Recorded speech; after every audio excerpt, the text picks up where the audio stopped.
So the renter journey, you always want to have the prospect in mind and be mindful of where they are in regards to your call to actions. So new visitors, this is the first time to their website. They want to quickly see what's available with information that's really easy to find. Something to note, if it's a new visitor, chances are they came from one of your advertising channels, which means that you want to make sure that whatever you had on your ads match what's on your website. Again, it's that unified front with your messaging, with your brand, and with your promotions. Returning visitors, safe to assume that they already have interest in your property or your company. This is when we can provide more information. Make sure it's easy to find the top amenities, the neighborhood maps, and then they begin to ask questions about booking a tour. And finally, all visitors, no matter where they are on the renter's journey, your call to actions are important, and you want to make sure that you have them all covered with phone numbers and contact forms throughout your website.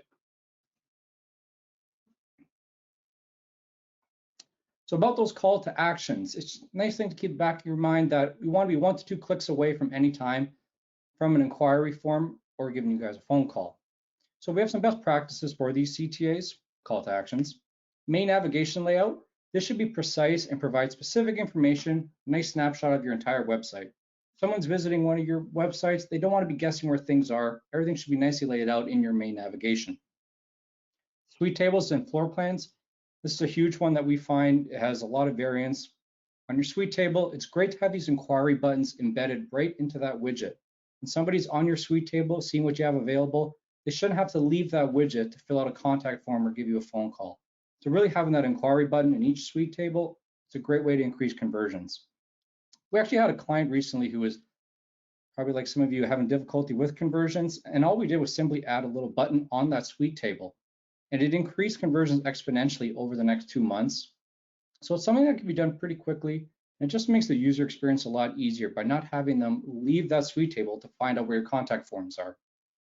And we can get even more specific with unit-specific inquiry forms. So again, now your leasing agent not only knows what suite they're interested in, but they know exactly which unit. So it provides them with as much information as possible. Clickable phone numbers, as Kristen mentioned, the mobile experience should be just as good, really should be better than the desktop experience. So if somebody's viewing your website on their phone, they should literally just be a click away from having that first phone call.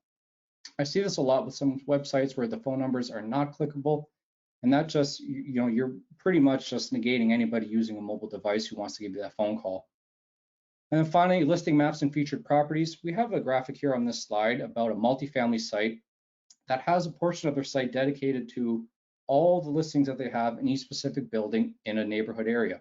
So what this means is that when someone's on a multifamily site, they can actually inquire about a specific property without having to actually go to that property page. It can all be done in the same widget. And the nice thing about the multifamily sites that we make at RentSync is that they're very similar with ILSs, and it creates a really nice seamless user experience when going back and forth.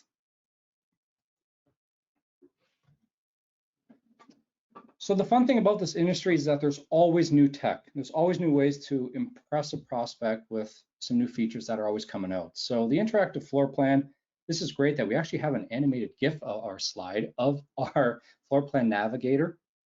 So what's great about this is a user can interact with the photo of the building, pick the floor they want, the suite, the unit, see the images of it, see the view from the property, and then book a tour right from that widget. So it looks great, it's fun to use, and it's quite impressive to highlight your website. Chatbots, a nice easy way to interact with your customers, and this shows how attentive you are to their experience. Virtual tours, when the pandemic hit, this was a necessity. It was the only way that somebody could have a tour of the suite. They're not going away. Virtual tours are something people expect. Everything should kind of be done by home now, it seems. So a virtual tour is something that's very important and that people want to see on these websites. Pop-ups, sometimes when people hear pop-ups, they think of something that's annoying or obtrusive when they're visiting a website. It doesn't necessarily have to be this way. We have an example of a pop-up on the slide here about a welcome bonus. It's branded to the specifications of what the company wanted, and they can actually be quite nice. So they're not something that can be obtrusive anymore. And if you do think they might be, we can do sticky CTAs or some other tactics to kind of highlight a promotion, such as the next point, a promo banner. You've probably seen these when you're doing online shopping, especially for clothes. You'll see like 30% off entire store-wide, something that's just very small on the top of the screen. What's great about this is if you're doing advertising and you're changing whatever your messaging or promotions are, It's a nice, easy way to change something on your site to show that you're aligned and that you understand what your ads are, what your promotions are, and that it's just a unified front throughout. So just some fun tactics we can use. And the nice thing about all of these, no matter what your budget is, there is a new tactic to try. Be something as simple as a promo banner or something as great as this floor plan navigator. So it's kind of really up to you. So enabling your teams, the point of all of this is not just to have a pretty site or to use cool tech, it's to make you work smarter and not harder and enable your teams to automate things using the right tools. So when you have forms and chatbots, any form of contact should really be there to help your leasing agent understand the lead. So your multifamily site, that general contact form, it should provide as much information as possible about the renter. So what property are they interested in? What's their move-in date? What suite do they want to see? What unit are they interested in? The more information they can provide, it just gives that leasing agent so much more to work with when they start that conversation. Booking app and autoresponders. So this ensures you're engaging with the leads right away. We can all relate to this. If your emails or phone calls don't get returned, it's very annoying. Therefore, these booking apps and autoresponders are a great way to just increase user experience and not worry about neglecting these people. In our recent episode of our Sink or Swim podcast, it was discussed that after about 4 to 6 hours of not responding to somebody, you can pretty much kiss that lead goodbye. So it's really about the timeliness of when you are interacting with that potential prospect. Now, software integrations, this is a shameless plug, but this is our Rensing content management system, and it gives you full control over your website. The idea behind it is to ensure that you're using all the tools necessary to make things easier for you and your team. And our Rensing CMS integrates with a lot of property management softwares, and it makes data management a lot easier. So you now have a website. You're using a great CMS. The brand looks great. What else can you do? I get asked this a lot with my clients, and they always use those 3 letters, SEO, or search engine optimization. Just a refresh of what it is. All SEO is improving your website's visibility on a search engine when somebody is searching for you using specific keywords. So search engine optimization, this is a screenshot of our CMS where you actually can use SEO titles, SEO URLs, meta descriptions, add an image if you'd like, and increase your search engine optimization.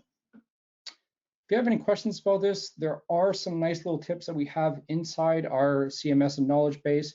Even on this image here, it will tell you if you're doing an optimal length and how you're doing in comparison to what you should be doing. Content, we hear this all the time. A great way to start are blog posts. It's a great way to drive organic traffic to your site.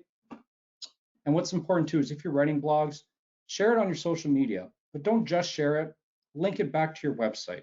The ultimate goal of all this content is to bring people to your website. So whatever you write something and share it out to the world, make sure that you remind people that it came from this website and they can find more information if they click and read more. Images, you want to make sure when you're uploading images that they're the appropriate quality and size and that they load fast on mobile device or desktop. It's almost really about that user experience that comes first, and then we can go from what the images are about. Alt tags, I get asked this one all the time too about what they are. It's really simple. It's just a little description of what the image is about. A search engine like Google, they can't actually dictate what a JPEG is or whatever image that you upload to your CMS. So a little description there lets Google know what the image is about, and then it will help increase your SEO. So just some tips and tricks that you can do with our CMS or whatever one you decide to use. Measure your performance, the fun stuff using data. So finally, you're able to measure all the success of your website, whether you use the Rensing platform, which is shown here, or Google Analytics.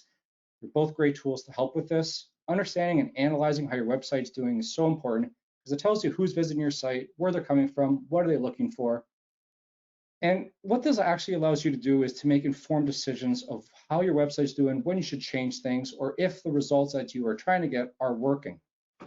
By knowing data and making decisions based on that, you're not guessing anymore. So we really, really implore you to measure your website performance, or at least start the conversation of understanding what these KPIs, key performance indicators are, and making big decisions about changing your website.